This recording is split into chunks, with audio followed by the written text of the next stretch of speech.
has not gone the way that I planned it would go. As yours. As yours. How about you guys? No, definitely not. So I kind of pictured this like nice straight line that kind of curved upward nice and smoothly. And instead I got this kind of thing going on, kind of some swerves, some curves, some like roller coaster bumps along the way. And I actually like hate roller coasters. I wrote a song about it. It's a whole thing. I hate roller coasters.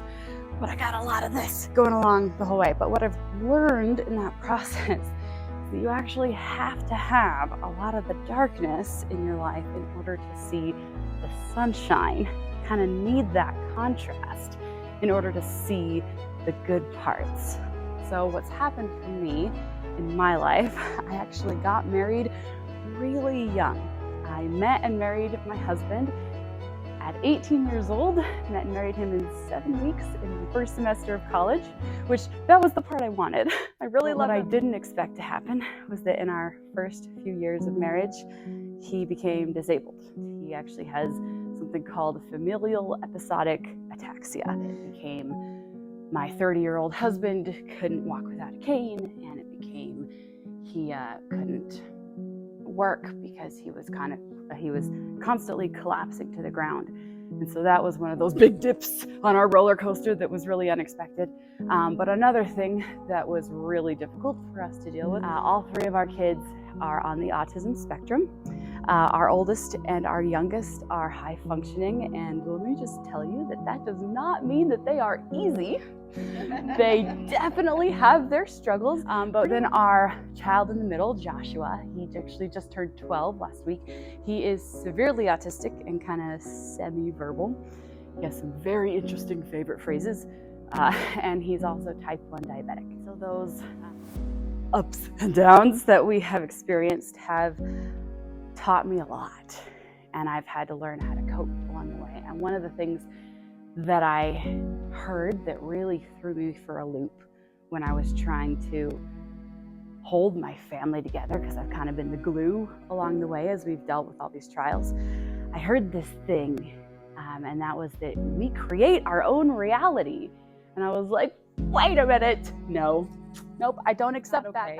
Except for the problem with rejecting that idea flat out is that it left me as a powerless victim. And that idea sucked just as much as me being responsible for my whole reality.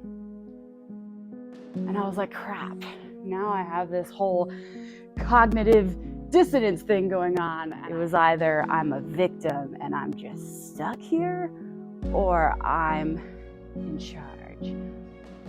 But I figured it out. You want to know what I figured out?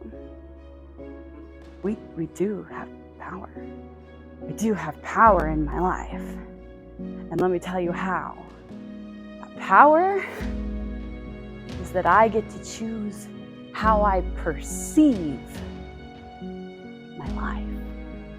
I get to choose whether that cup is half full or half empty. I get to choose whether my husband's disability is the end of the world. I get to choose whether I see the gift in my husband staying home with my kids and I for a decade. And I get to choose if I see the humongous blessing in him being there with me every step of the way to raise our kids together through all of their trials. And oh my gosh, that sunshine changed my reality. It changed everything. And so my challenge to you is that the next time something bad happens to you, to change, to reframe the way that you see it, to seek the sunshine in it, and to view that cup as half full, so that you can change your entire world, to take your power back in your life, to seek the sunshine, because it will transform your entire life.